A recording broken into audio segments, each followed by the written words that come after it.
हालांकि कहने को तो हम 2025 में जी रहे हैं, लेकिन हमारी जो विचारधारा है वो कहीं ना कहीं 1990 की है अभी भी। क्योंकि उस दशक में डॉरी डेथ की एक बहुत ही तगड़ी प्रथा हुआ करती थी, जिसमें अगर लड़की वाले जो है वो लड़के वालों की इच्छाओं के अकॉर्डिंग दहेज देने में असमर्थ हुआ करते थे तो उसकी सजा लड़की को अपनी जान से चुकानी पड़ती थी, जिसमें लड़की को दहेज के लिए मार दिया जाता था। लेकिन क्या ये प्रॉब्लम 2025 में है? बिल्कुल। ये जो प्रॉब्लम है ये इंडिया से कभी गई नहीं, जिसकी वजह से आए दिन लड़कियों को बहुत सारी परेशानियों का सामना करना पड़ता है, और जो शादीशुदा औरतें होती हैं उन्हें तो डबल ट्रिपल करना पड़ता है, क्योंकि उन्हें दहेज के लिए कभी भी मारा जा सकता है उन्हीं के घर में। और अब ऐसी एक दिल को दहला देने वाली और जो आज की युवा पीढ़ी है उनकी विचारधारा के ऊपर सवाल खड़ा करने वाली जो है एक न्यूज सामने आई है, जो की है उत्तर प्रदेश की, जहाँ पर कंचन और निक्की दो बहनें होती हैं जिनकी शादी होती है रोहित और विपिन से। होता क्या है कि शादी के तुरंत बाद ही जो विपिन होता है और जो उनके परिवार वाले होते हैं रोहित समेत सभी जो है निक्की को परेशान करने लगते हैं, दहेज की मांग करने लगते हैं। अब होता क्या है कि निक्की एक मासूम लड़की जो होती है उसकी सिर्फ और सिर्फ इसलिए हत्या कर दी जाती है क्योंकि उसके फादर जो है दहेज तो देते हैं, लड़कों की इच्छाओं के अकॉर्डिंग नहीं दे पाते हैं।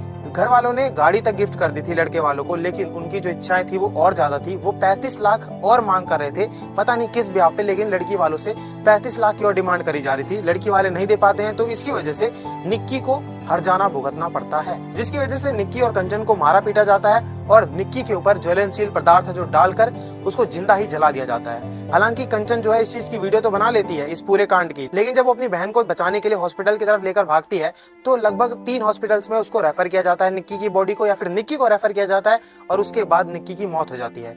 अब सोचने वाली बात यह है कि विचारधारा है कैसी हमारी विचारधारा जो है वो किस समय की है। मतलब सवाल तो खड़ा होता है ना कि भाई लोग ये कहते हैं कि एआई आ रहा है, हम लोग बहुत ज्यादा एडवांस हो रहे हैं, लेकिन कहाँ, किस एंगल से?